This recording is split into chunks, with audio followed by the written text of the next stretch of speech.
Facts News, Texas. As always, my name's Rod Johnson the 40th.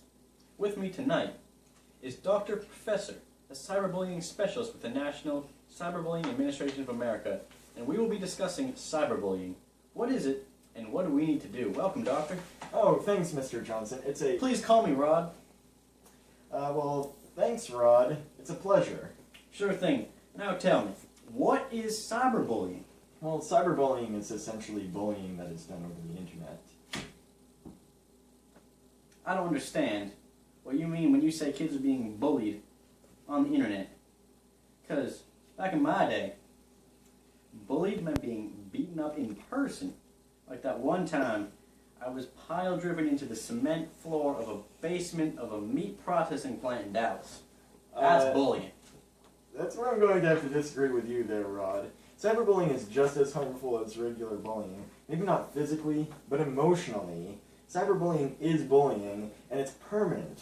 Physical bullying may hurt, and in-person verbal bullying may be degrading, but online bullying is eternal, widespread, and it's just as threatening.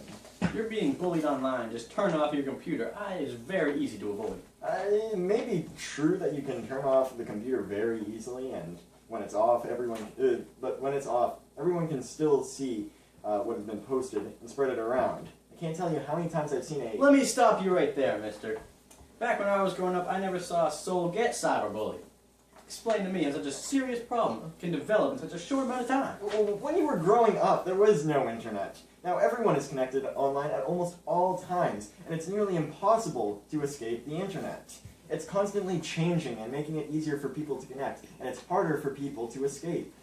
See, I don't use the internet other than to check the news, so I don't understand where these kids are being bullied. Well, first of all, you work at a news station, so you have no need to check the news. And there are many places on the internet that most people aren't aware of, but a lot of cyberbullying actually happens right there in the open on sites like Instagram or Facebook. According to an average of 8 different studies by the Cyberbullying Research Center, 16.6% of middle school and high school students have been offended by cyberbullying, and 25.2% have reported that they were victimized. Well, there's no physical harm, you see, so it's actually all in their heads, okay? Emotional trauma can eventually lead to depression and even... This just in the most darkly ironic and horrible twist this news station has seen since the 2000 presidential election.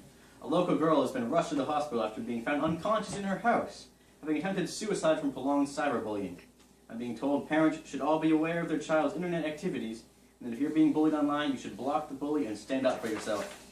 If I've learned anything in the last minute and a half, it's that we have no news here in rural Texas, and that cyberbullying is a much more serious issue than Dr. Professor made it seem. I want to thank Dr. Professor for joining the program, and that's all for Facts News tonight. Join us tomorrow when we'll be discussing global warming, communist propaganda, or liberal brainwashing.